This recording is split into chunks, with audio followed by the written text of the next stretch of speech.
Varicelle, roséole, rubéole, scarlatine, les maladies infantiles à petits boutons ne manquent pas et même certaines qu'on avait oubliées peuvent faire leur réapparition, comme la rougeole depuis quelques années. En général, ça nous tombe dessus enfant, ça se résume à un peu de fièvre, des boutons qui peuvent démanger. Mais dans certains cas, le plus souvent chez les adultes, il faut le savoir, y avoir des formes graves. Il ne faut donc pas prendre ces maladies à la légère. On va faire un petit point sur certaines maladies dites éruptives, donc qui se manifestent par des éruptions de boutons sur la peau.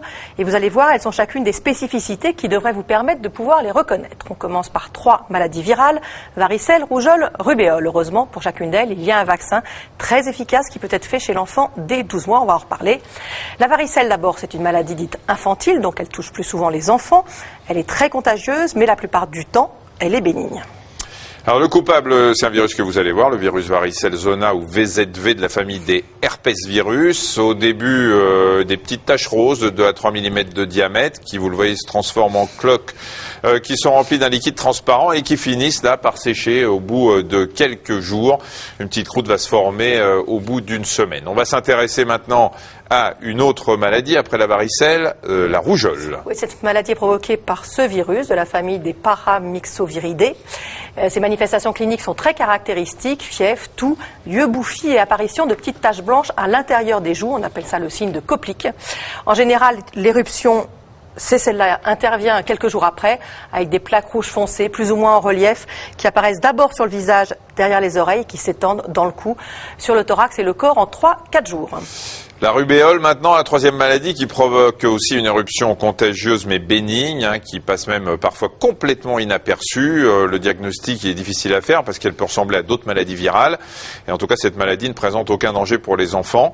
Mais les risques de malformation des fœtus sont réels. Si une femme enceinte contracte cette maladie, heureusement, 94% des femmes enceintes sont protégées par les anticorps qu'elles ont fabriqués durant leur enfance après avoir contacté le virus ou après avoir été vaccinées.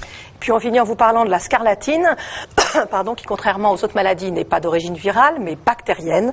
Elle est provoquée par une bactérie, le streptocoque du groupe A.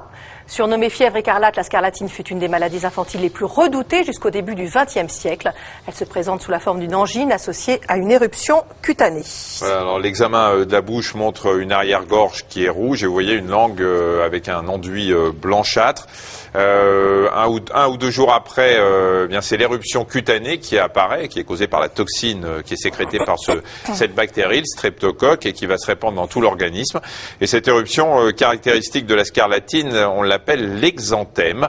Elle débute aux racines des membres, sur les cuisses près du bassin et puis près des épaules pour les bras. Elle va gagner ensuite le thorax, enfin tout le corps.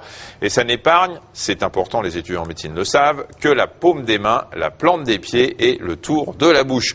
Il n'y a pas de boutons à proprement parler, mais des petites taches rouges écarlates qui se touchent pratiquement. Contre cette maladie, il n'y a pas de vaccin.